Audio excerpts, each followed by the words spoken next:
All right, it is the Sports Titan Game Day Live, the halftime show, as a very strange and unfortunate ending to that first half as the Bills are up 17-7 over the Tennessee Titans and Dane Jackson going out in an ambulance throughout the Bills tunnel there. So I think everyone understands that that's a very serious thing and hope that it's just precautionary, that Dane Jackson is okay. Buffalo Bills defensive player. I did see from Matty Glab, who covers the Bills, that he was moving his extremities a little bit. So, we'll move on and get going to our Titans halftime show. The Titans trail by 10. They do get the ball back to start the third quarter, and we'll react to all of it, the good, the bad, and the ugly. Our halftime show and all of our Titan Game Day Live here this season is presented by the NoDat app. NoDat makes it easy to connect with local businesses and events, no matter so you don't have that FOMO feeling. Download the NoDat app today. Mr. Good Roof, MrGoodRoof.com, your locally owned roofing, gutters, and window specialist.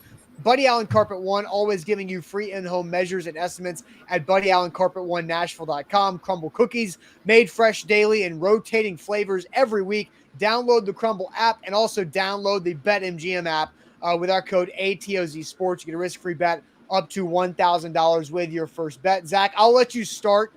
Because if I start now, I'm just going to go on a full tirade of Todd Downing toss sweep plays until my blood vessels burst in my eyes. So, Zach, I'll let you react first for what you saw in the first half there from the Titans and the Bills. Well, I'll start with the first blow, which is the first offensive play. Now, if you really want to go back, the missed tackle on the opening drive, the Bills, you have them stopped on numerous occasions, and you keep giving them opportunity. They go up 7-0. And then the first offensive play, the tough part is Taylor Lewan, it appears he has a knee injury. He's questionable for return, but it looks to be non-contact. So we'll wait to see any updates from there. But now your best offensive lineman is out. He plays one offensive snap, and you're trying to kind of put things together. They put together a pretty okay drive to come down and tie the football game at 7-7. And I'm sitting here thinking, Titans, Bills, 7-7. You get the ball at the end of the first quarter, heading into the second quarter. And then from there, everything starts to kind of fall apart. Defensive problems with Caleb Farley, obviously missing some coverage, bad offensive possession, a very bad offensive possession. And then I'll end with, you guys killed me for saying Aaron Brewer's got to play better. That last play was on Aaron Brewer. He got blown up, and that killed. And I say that because you're sitting there at 17-7. You just got a big play. The injury obviously happened where, Bill's player gets carted off. You're trying to steal points. You're trying to get some sort of momentum, 17-10 heading into halftime, so you get the ball back and try to tie this game up. That's now obsolete. You're down 10 points. You've got to kind of regroup with all of the injuries that have occurred with Bud Dupree and more. It's been a tough road in the first two quarters of play on Monday night. Yeah, it's easier to say who's not hurt. I mean, Bud Dupree, Ola Daney. I saw Lonnie Johnson limping. Ugo Amadi went to the locker room at one point. I mean, it's pretty pathetic. But again, that's the Aaron Brewer play is exactly what I have been saying this entire time since Aaron Brewer was clearly the starting left guard. Is I don't care how strong you are. I don't care how quick you are. If you're 285 pounds as an offensive lineman in the NFL, in pass protection, you're going to get pushed back. And that's exactly what happened. And so Aaron Brewer, look, it's a great story and all that too, but it just that's what happens when your left tackle or left guard weighs 280 pounds.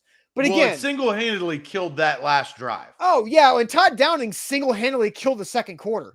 Todd Downing was fantastic in the first quarter, Zach. I mean, he was great. The opening drive, don't look now, but Todd Downing's had two opening drives in the season so far. They've both resulted in touchdowns. That's 14 points, which is more points than he scored on his opening drives all last season, which is nuts. But he was terrible afterwards. It's like the opposite of what he was this past year. And again, they were balanced on first down on that opening drive. 2 runs to 2 passes on first down there. They started to drive with a pass play for the first time in feels like all season right here.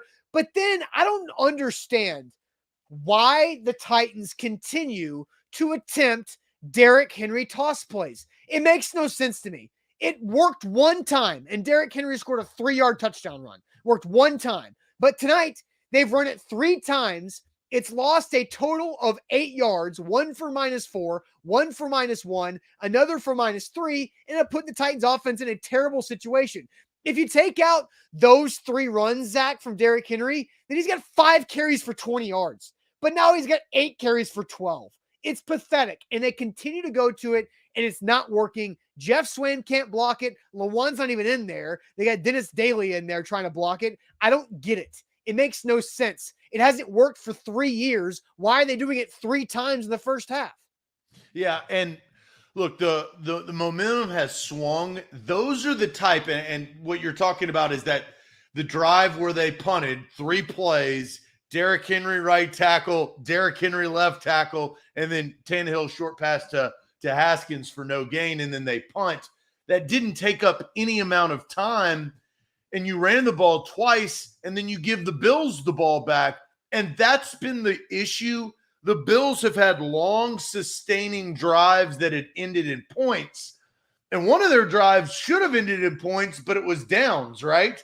Yeah. And so, we knew that going into this football game that the Titans were going to have to keep up. They kept up to start the game, right? And then the second quarter, they've fallen back. They're going to have to put this together.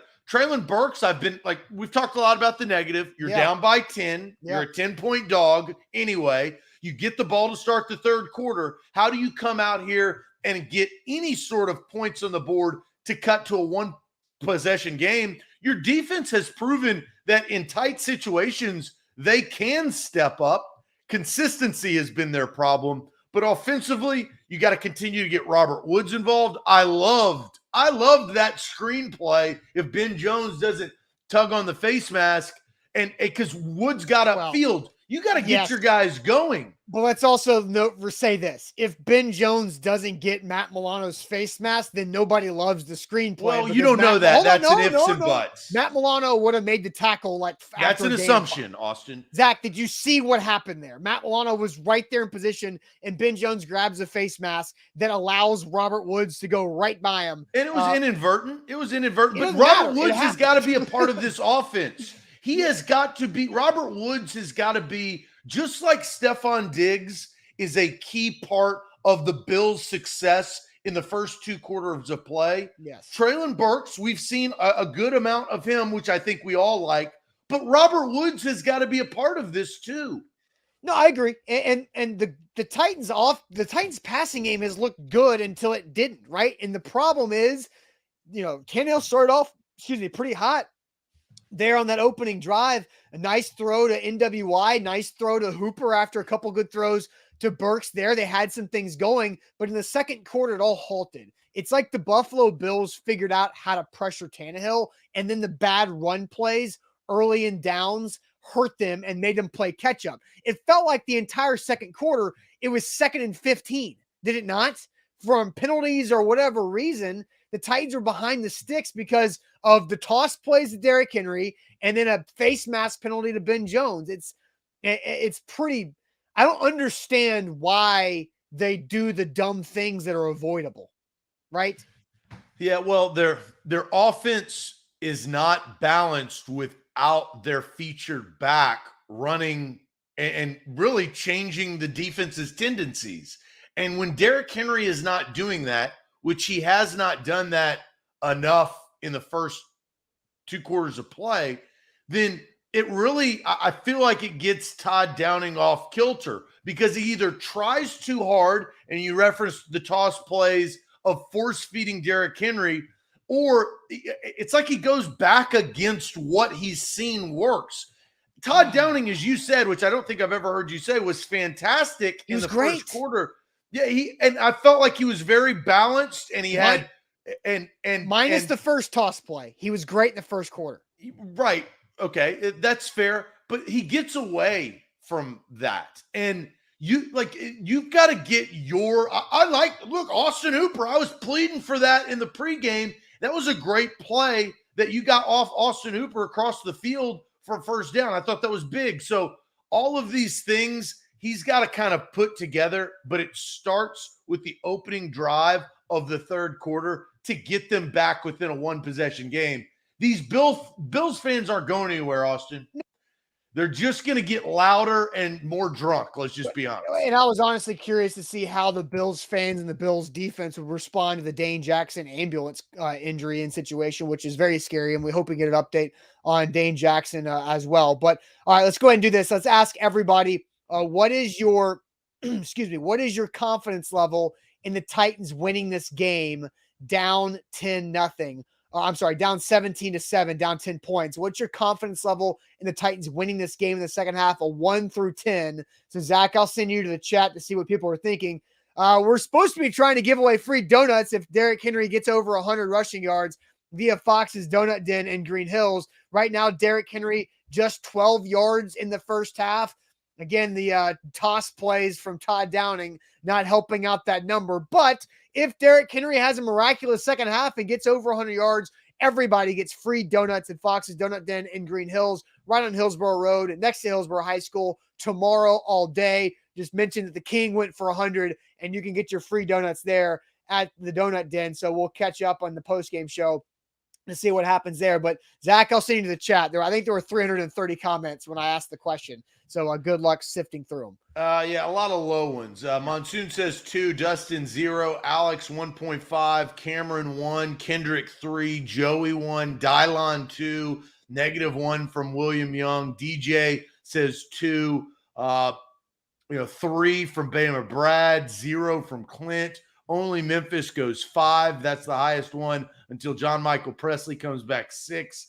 AJ says 2, 3, Danny with 4. So, I mean, and these are just a little bit of content. Hey, we got a huge show. If you're on Facebook or YouTube, make sure you like or subscribe. That's an easy way to do this. We'll be live for our post-game reaction at the end of this show and bright and early Monday, or Tuesday morning at 8 a.m. Austin, what's your number? Zach, I was a 3.5 going into the game. Gabe Davis out, moved me up to a 4. I'm at a 2. I just don't see it happening. Look, if the Titans score in this drive, things can change. I like the way the defense is fighting, but too many injuries for the Titans right now to have them be able to stick in there consistently. So I'm at a 2 out of 10 confidence the Titans can win this game. 2 ways that the Titans can come back and win this game. It starts with turnovers, and then it ends with an offensive groove. I'm probably where you were to start the game. I'm at a 3.5. I was at a 5.5. So I'm at a 3.5. They have to turn the football over on Josh Allen.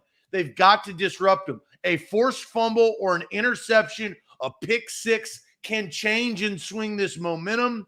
I don't know if that can happen. The Bills are a better football team. We both picked Buffalo to win this game in our pregame show. I'm at a 3.5. Not very hopeful.